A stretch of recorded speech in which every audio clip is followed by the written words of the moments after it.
Hello दोस्तों, इस video में हम यूको बैंक के रेगुलर सेविंग्स अकाउंट्स को कंपेयर करेंगे बैंक ऑफ बड़ौदा के रेगुलर सेविंग्स अकाउंट्स के साथ में कि इसके कौन कौन से बेनिफिट्स होते हैं और कौन कौन से आप लोगों को हिडन चार्जेस देने होते हैं। इसके अलावा दोस्तों हम ये भी देखेंगे कि आप लोगों को इन दोनों ही बैंकों में से किस बैंक में अपना एक सेविंग्स अकाउंट ओपन करवाना चाहिए। तो दोस्तों वीडियो को बिल्कुल भी स्किप मत करिएगा और अगर आप चैनल पर पहली बार आए हैं तो प्लीज चैनल को सब्सक्राइब कर लें ताकि आपको ऐसे नॉलेजफुल वीडियोस मिले सबसे पहले। तो चलिए इसी के साथ में वीडियो स्टार्ट करते हैं।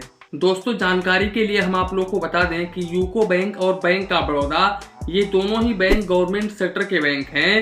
दोस्तों अगर हम पैसे सुरक्षित होने की बात करें तो ये दोनों ही बैंक DICGC से इंश्योर होते हैं। DICGC का पूरा नाम है deposit insurance credit guarantee corporation, जो कि RBI की एक सब्सिडी बॉडी है, जिसके अंतर्गत हर बैंक के हर कस्टमर को 5 लाख रुपए तक का इंश्योरेंस बिल्कुल फ्री में प्रोवाइड किया जाता है। दोस्तों आप इन दोनों ही बैंकों में से किसी भी एक बैंक में अपना एक सेविंग्स अकाउंट ओपन करवाते हो और वो बैंक अपने लाइफ में कभी भी डूब जाता है तो ऐसे केसेस में आप लोगों का 5 लाख रुपए तक का अमाउंट बिल्कुल आसानी तरीके से मिल जाएगा। वैसे दोस्तों ये दोनों ही बैंक गवर्नमेंट सेक्टर के बैंक हैं तो सवाल ही नहीं पैदा होता है कि ये दोनों बैंक डूब जाएं। दोस्तों अगर हम सर्विसेज की बात करें तो जैसा कि आप लोग जानते हैं कि ये दोनों ही बैंक गवर्नमेंट सेक्टर के बैंक हैं, तो आप लोग समझ ही सकते हैं कि इन दोनों ही बैंकों के कर्मचारी किस तरह से कस्टमर्स के साथ में व्यवहार करते होंगे। दोस्तों अगर हम मोबाइल बैंकिंग और इंटरनेट बैंकिंग की बात करें तो कुछ दिनों पहले बैंक ऑफ बड़ौदा का BOB वर्ल्ड एप्लीकेशन को लेकर के कंट्रोवर्सी चल रहा था, लेकिन अभी फिलहाल BOB वर्ल्ड में सुधार आ चुका है। अब नए कस्टमर्स भी BOB वर्ल्ड एप्लीकेशन का इस्तेमाल कर सकते हैं। तो यहाँ पर ये दोनों ही बैंक अपने सेविंग्स अकाउंट्स के ऊपर mobile banking internet banking offer करते हैं। इसके अलावा दोस्तों अगर हम एलिजिबिलिटी क्राइटेरिया को डिस्कस करें तो आप इन दोनों ही बैंकों में 10 ईयर से अपना एक सेविंग्स अकाउंट ओपन करवा सकते हैं। हालांकि जब आप 10 ईयर से अपना एक सेविंग्स अकाउंट ओपन करवाते हैं तो वो पूरी तरह से माइनर के कैटेगरी में होता है और उसको पेरेंट्स मेंटेन करते हैं। दोस्तों जानकारी के लिए हम आप लोगों को बता दें कि माइनर को भी ये दोनों ही बैंक ATM कार्ड इश्यू करते हैं। वो अलग बात है कि जब आप ब्रांच में जाते हो और आप माइनर होते हो और आप अकाउंट ओपन करवाते हो तो कर्मचारी जो होते हैं वो ATM कार्ड आपको प्रोवाइड नहीं करते हैं, लेकिन उनको पूरा राइट है कि वो ATM कार्ड आपको प्रोवाइड करें। इसके अलावा दोस्तों माइनर अकाउंट पर थोड़ा बहुत लिमिटेशंस होता है। हालांकि दोस्तों अकाउंट अगर हम बैंक अकाउंट लिमिट को डिस्कस करें तो आप अकाउंट में माइनर अकाउंट में जितना मर्जी चाहे उतना बैलेंस रख सकते हैं, लेकिन डेबिट और क्रेडिट बैंक के हिसाब से कर सकते हैं जो भी आपको लिमिट प्रोवाइड करता है बैंक। हालांकि मैंने BC पॉइंट्स पर भी कांटेक्ट किया, इसके अलावा बैंक पर भी कांटेक्ट किया, तो उन्होंने बताया कि सर अगर माइनर कोई अकाउंट ओपन करवाता है तो उनकी जो लिमिट होती है पर डे विड्रॉवल की 10,000 रुपए होती है दोस्तों, लेकिन वो अकाउंट में जितना मर्जी चाहे उतना बैलेंस रख सकता है। ऐसा कोई भी रूल नहीं है कि वो 1 लाख रखे या फिर 2 लाख रखे। तो ये आप लोगों के मन में बिल्कुल भी कंफ्यूजन नहीं होना चाहिए दोस्तों। और ये मैं ऐसे ही नहीं बोल रहा हूँ, मैं बैंक में भी गया था, पता करके आया, इसके अलावा BC पॉइंट पर भी पता किया, तो ही मैं आप लोगों को बता रहा हूँ। अब दोस्तों इसके अलावा अगर हम इंटरेस्ट रेट को देखें तो यहाँ पर यूको बैंक अपने कस्टमर्स को 2.60% पर एनम का रेट ऑफ इंटरेस्ट ऑफर करता है सेविंग्स अकाउंट्स के ऊपर, जबकि bank of Baroda 2.75% per annum का रेट ऑफ इंटरेस्ट ऑफर करता है। दोस्तों अगर हम FD को डिस्कस करें तो यहाँ पर अगर आप यूको बैंक में 1 ईयर का FD ओपन करवाते हैं तो ऐसे केसेस में यूको बैंक आप लोगों को 6.50% पर एनम का रेट ऑफ इंटरेस्ट ऑफर करता है। और अगर आप सीनियर सिटीजन के कैटेगरी में आते हैं तो ऐसे केसेस में यूको बैंक 7% पर एनम का रेट ऑफ इंटरेस्ट ऑफर करता है, जबकि बैंक ऑफ बड़ौदा के केस में ऐसा बिल्कुल भी नहीं है। Bank of Baroda 1 year FD के ऊपर 6.85% पर एनम का रेट ऑफ इंटरेस्ट ऑफर करता है। और अगर आप सीनियर सिटीजन के कैटेगरी में आते हैं तो ऐसे केसेस में 7.35% पर एनम का रेट ऑफ इंटरेस्ट ऑफर करता है। तो दोस्तों ये जो रेट ऑफ इंटरेस्ट है, रेट ऑफ इंटरेस्ट के मामले में bank of Baroda number 1 position पर हो जाता है। हालांकि अगर बैंक ऑफ बड़ौदा का BOB वर्ल्ड एप्लीकेशन का कंट्रोवर्सी अभी भी चलता तो ये नंबर 2nd पर आता और मैं इसको बिल्कुल भी रिकमेंड नहीं करता, कि आप इसमें अकाउंट ओपन करवाएं। लेकिन अगर BOB वर्ल्ड का कंट्रोवर्सी चलता तो, लेकिन अभी ये कंट्रोवर्सी खत्म हो चुका है, तो मैं यहाँ पर बैंक ऑफ बड़ौदा को नंबर 1 पोजीशन पर लाता हूँ। दोस्तों जानकारी के लिए हम आप लोगों को बता दें कि जो इंटरेस्ट रेट है वो कम ज्यादा होता रहता है, तो हो सकता है जब आप लोग वीडियोस देख रहे हो उस टाइम पर इंटरेस्ट रेट बढ़ गया हो या फिर कम हो गया हो, तो हम यहाँ पर कुछ कह नहीं सकते हैं। दोस्तों वहीं पर अगर हम मिनिमम बैलेंस को डिस्कस करें तो इन दोनों ही बैंकों में आप लोगों को रूरल में 500 रुपए, सेमी अर्बन में 1000 रुपीज, वहीं पर अर्बन और मेट्रो सिटीज में आप लोगों को 2000 रुपीज मेंटेन करना होता है।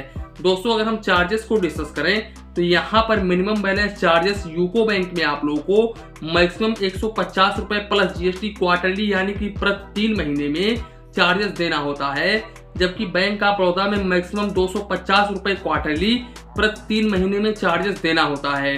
दोस्तों ये डिपेंड करता है कि आप कितना अमाउंट अपने अकाउंट में शॉर्टफॉल करते हो, उसी के अकॉर्डिंग आप लोगों को चार्जेस देना होगा। ये मैंने आप लोगों को मैक्सिमम चार्जेस बताया है।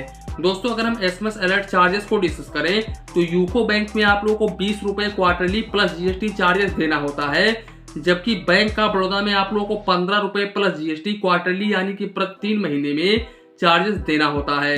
दोस्तों अगर हम चेकबुक को डिस्कस करें तो यहाँ पर यूको बैंक सेविंग्स अकाउंट्स के ऊपर 25 पेज का चेकबुक अपने हर कस्टमर्स को बिल्कुल फ्री में प्रोवाइड करता है पर फाइनेंशियल ईयर, जबकि बैंक ऑफ बड़ौदा के केस में ऐसा बिल्कुल भी नहीं है। Bank of Baroda only metro city और अर्बन के कस्टमर्स को ही 30 पेज का चेकबुक पर फाइनेंशियल ईयर बिल्कुल फ्री में ऑफर करता है, और रूरल और सेमी अर्बन के कस्टमर्स को कोई भी फ्री चेकबुक ऑफर नहीं करता है बैंक ऑफ बड़ौदा। अगर आपका अकाउंट रूरल और सेमी अर्बन में है और आप चेकबुक लेना चाहते हैं तो ऐसे केसेस में आप लोगों को पर लीव्स यानी कि पर पेज का 2 रुपए 50 पैसे प्लस GST चार्जेस देना होगा।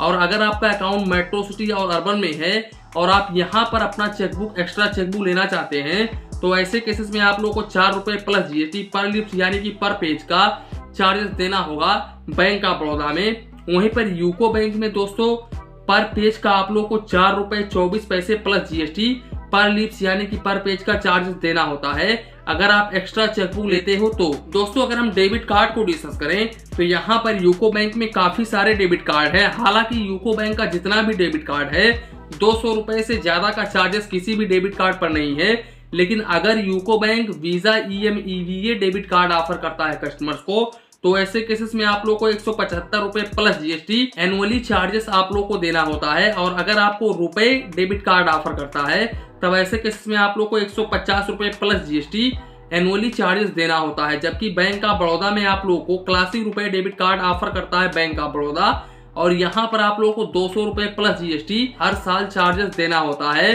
जो कि आपके अकाउंट से ऑटोमेटिकली काट लिया जाता है। दोस्तों अगर हम डेबिट कार्ड के लिमिट को डिस्कस करें तो यहाँ पर यूको बैंक के डेबिट कार्ड से यानी कि क्लासिक रुपए डेबिट कार्ड से आप पर डे 25,000 रुपए निकाल सकते हैं और 50,000 रुपए तक आप ऑनलाइन यानी कि POS ट्रांजेक्शन कर सकते हैं, जबकि बैंक ऑफ बड़ौदा के डेबिट कार्ड से आप 25,000 रुपए पर डे निकाल सकते हैं और 50,000 रुपए तक आप ऑनलाइन यानी कि POS ट्रांजेक्शन कर सकते हैं। दोस्तों यहाँ तक हमने देखा कि ATM कार्ड के मामले में बैंक ऑफ बड़ौदा नंबर 1 पर है। इसके अलावा इंटरेस्ट रेट के मामले में बैंक ऑफ बड़ौदा नंबर 1 पर है, ये भी प्लस पॉइंट है। इसके अलावा दोस्तों चेकबुक के मामले में बैंक ऑफ बड़ौदा का माइनस पॉइंट है। यहाँ पर मिनिमम बैलेंस चार्जेस के मामले में बैंक ऑफ बड़ौदा का ये भी माइनस पॉइंट है। तो यहाँ पर 2 माइनस पॉइंट है बैंक ऑफ बड़ौदा का। इसके अलावा ATM पर भी माइनस पॉइंट है दोस्तों, क्योंकि ATM पर ये चार्जेस ज्यादा ले रहा है, जबकि यूको बैंक आपसे 175 रुपए ले रहा है। तो यहाँ पर डेबिट कार्ड, इसके अलावा चेकबुक, इसके अलावा यहाँ पर आपका मिनिमम बैलेंस चार्जेस, तो यहाँ पर इसका माइनस पॉइंट है।